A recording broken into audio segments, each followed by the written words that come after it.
Hi hello friends, welcome to simple recipes corner. ಇವತ್ತೊಂದು introduction video ಮಾಡೋಣ ಅಂತ ಅಂದ್ಕೊಂಡಿದ್ದೀನಿ. ಮೊದಲಿಗೆ ಎಲ್ಲರಿಗೂ ನನ್ನ ನಮಸ್ಕಾರಗಳು. ನನ್ನ ಹೆಸರು ಪೂಜಾ ಅಂತೇಳಿ, ನನ್ನ ಹಸ್ಬೆಂಡ್ ಪುನೀತ್. ಮನೇಲಿ ನಾನು, ನನ್ನ ಹಸ್ಬೆಂಡ್, ನಮ್ಮ ಅತ್ತೆ, ನಮ್ಮ ಮಗು 4 ಜನನು ಕೂಡ ಇದ್ದೀವಿ.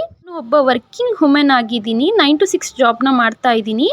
ಈ ರೀತಿ ಮಾಡ್ತಾ ನಾನು ಮಗು, ಗಂಡ, ಮನೆ, ಅತ್ತೆ ಎಲ್ಲನೂ ಬ್ಯಾಲೆನ್ಸ್ ಮಾಡ್ತಾ ಇರ್ತೀನಿ. ಈಗಿನ ಬ್ಯಾಲೆನ್ಸ್ ಇದರಲ್ಲಿ ನಾನು ನನ್ನ ಆಹಾರ ಪದ್ಧತಿಗಳು ಹೇಗಿರುತ್ತೆ, ನಾವು ಮನೆ ಊಟದ ಬಗ್ಗೆ ಹೇಗೆ ಒಲವು ಮಾಡ್ಕೋಬೇಕು, ನಾವು ಆಚೆಗಡೆ ಕೆಲಸಕ್ಕೆ ಹೋಗೋದ್ರಿಂದ ನಾವು ಆಚೆಗಡೆ ತಿಂಡಿ ಬಗ್ಗೆ ಜಾಸ್ತಿ ಆಸಕ್ತಿ ಇರುತ್ತೆ, ಅದನ್ನೆಲ್ಲ ಕಂಟ್ರೋಲ್ ಮಾಡಿ ಮನೇಲೇ ನಾವು ಯಾವ ರೀತಿ ಹೆಲ್ದಿಯಾಗಿ ನಾವು ಆಹಾರ ತೊಗೋಬೋದು ಅನ್ನೋದನ್ನು ಜನಕ್ಕೆ ತೋರಿಸ್ಬೇಕು ಅನ್ನೋದು ನನ್ನ ಇಚ್ಛೆ ಅಷ್ಟೇ. ಮತ್ತು ಎಲ್ಲರೂ ನನ್ನ ವಿಡಿಯೋ ನೋಡಿ ಏನಾದರೂ ಪಾಯಿಂಟ್ಸ್ ಇದ್ದರೆ ಹಾಕಿ, ಅದನ್ನು ನಾನು ಯಾವ ರೀತಿ ತೊಗೋತೀನಿ. ಜೊತೆಗೆ ಎಲ್ಲರಿಗೂ ಆಹಾರ ಪದ್ಧತಿ ಹೇಗಿದ್ದರೆ ಮನೆ ಊಟದ ಬಗ್ಗೆ ಒಲವು ಬೇಕು, ಮೇಯ್ನು ಅದು ನನ್ನ ಕಾನ್ಸೆಪ್ಟು. ನನ್ನ ವಿಡಿಯೋಗೆ ಎಲ್ಲರೂ ಸಪೋರ್ಟ್ ಮಾಡಿ ಫ್ರೆಂಡ್ಸ್. ಅದಕ್ಕೋಸ್ಕರನೇ ನಾನು ಈ ಸಿಂಪಲ್ ರೆಸಿಪೀಸ್ ಕಾರ್ನರ್ನ ಶುರು ಮಾಡಿರೋದು. ಸೊ ಸಬ್ಸ್ಕ್ರೈಬ್ ಮಾಡಿ, ಶೇರ್ ಮಾಡಿ, ಕಮೆಂಟ್ ಮಾಡಿ, ಲೈಕ್ ಮಾಡಿ. Thank you all. Bye bye.